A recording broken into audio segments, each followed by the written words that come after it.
sarjana Universitas Wahid Hasim. Berikut saya akan menyampaikan jawaban ujian akhir semester mata kuliah studi Quran dosen pengampu Dr. Haji Muhammad Saifuddin A.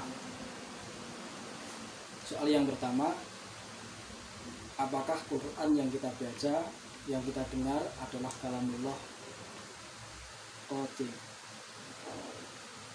Al-Quran yang qadim itu adalah kalamullah yang kalamun nafsi, bukan Al-Quran yang berbentuk huruf, lembaran, dan suara. Takbir ini, referensi ini, keterangan ini ada dalam kitab Takrirat Jauhari Tauhid fi Ilmi Tauhid Sohifah 20. Wa amal Quran alladzi naqra'uhu bi alsinatiha wa huwa hadis wa makhluk. Ya. Jadi Al-Quran yang bentuknya mushaf yang kita baca sehari-hari itu hadis makhluk, tetapi Al-Quran yang kalam nafsi yang di Lauhil Mahfuz itu Al-Quran yang qadim. Yang nomor 2, apakah para nabi juga mendapatkan ilham? Para nabi juga mendapatkan ilham, dan ilham merupakan bagian dari wahyu. Allah berfirman, "Wa ma yantiqu 'anil hawa in huwa illa wahyu yuha." Dalam kitab Al-Bahrul Mudid disebutkan, "I'lam annal wahyu ala arba'ati aqsamin. Wahyu manam, wahyu ilham, wahyu ahkam, wahyu iklam. Wa syarakat al-awliya al-anbiya fi salasah. Ilham, manam, wa iklam. In kana bi ghairil malaki."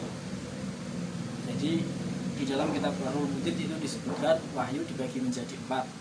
Wahyu manam, wahyu ilham, wahyu ahkam, wahyu iklam.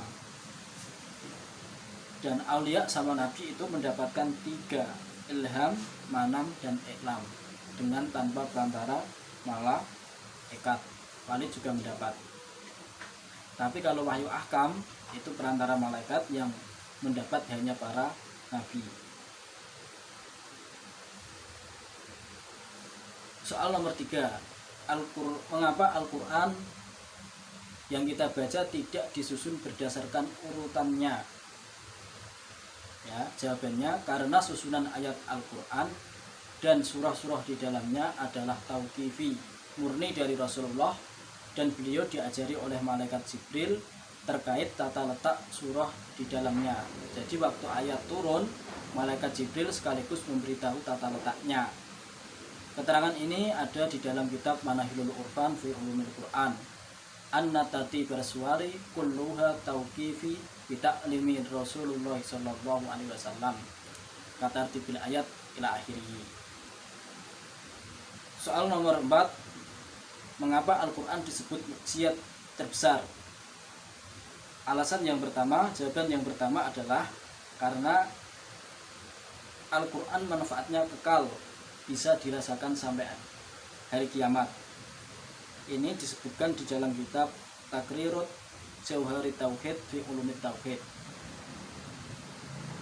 Qauluhu kalamullah ayil Quran wa huwa afdhalu mu'jizatihi wa adwamuha li baqaihi ila yaumil qiyamah.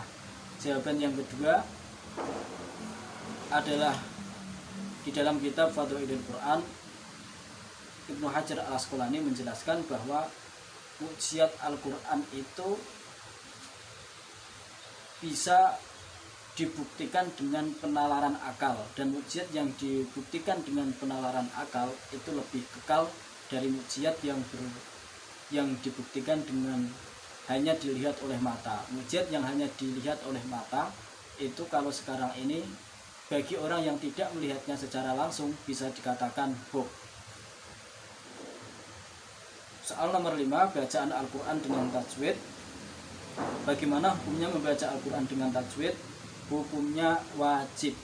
Keterangan ini ada disebutkan di dalam kitab Al-Hawi fil Fiqh Syafi'i. Wa idza rijat al-fadhul Quran an siqatihi bi idkhali harakati fihi yuqsadu wazanul kalmi wa intizamil lahni fa hada mahturun yufassiqu al-qari wa ya'samu bihi al-mustami. Orang yang membaca Al-Quran yang lafadznya tidak sesuai, panjang hurufnya tidak sesuai, wazannya tidak sesuai, dan ada beberapa pelencengan-pelencengan, maka orang yang membaca hukumnya fasik dan orang yang mendengar berdosa.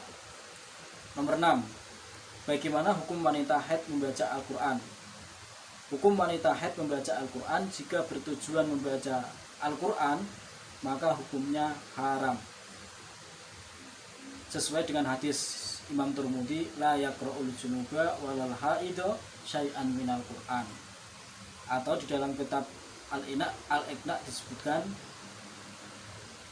tatimmatun yahrumu alal junubi wal haid wan nifas ma haruma bil hadisil aswar li annaha akhlaja minhu. Masih di dalam kitab Al-Iqna juga disebutkan, tetapi jika itu untuk zikir atau untuk mau'idah atau menjawab seperti musibah, ada musibah dijawab dengan innalillahi wa inna ilaihi rajiun, nah itu, atau membaca bismillah sebelum melakukan sesuatu, itu masih diperbolehkan. Nomor 7. Tafsir Tarbawi terhadap ayat Quran surat Al-Baqarah ayat 8. Bismillahirrahmanirrahim. Wa minan nasi may yaqulu amanna billahi wal yaumil akhir wa ma hum bimumin. Artinya, sebagian orang ada yang mengatakan kami beriman kepada Allah dan kepada hari akhir, padahal mereka tidak iman. Ini pendidikan tafsir tarbawinya adalah bahwa manusia dilarang untuk menjadi orang munafik. Harus harus memiliki integritas terhadap apa yang diucapkan dan apa yang dilakukan. Itu. Terima kasih dari saya. Apabila ada kesalahan dari awal dari akhir, saya mohon maaf. Wallahul muwaffiq ila aqwamit thoriq. Assalamualaikum warahmatullahi wabarakatuh.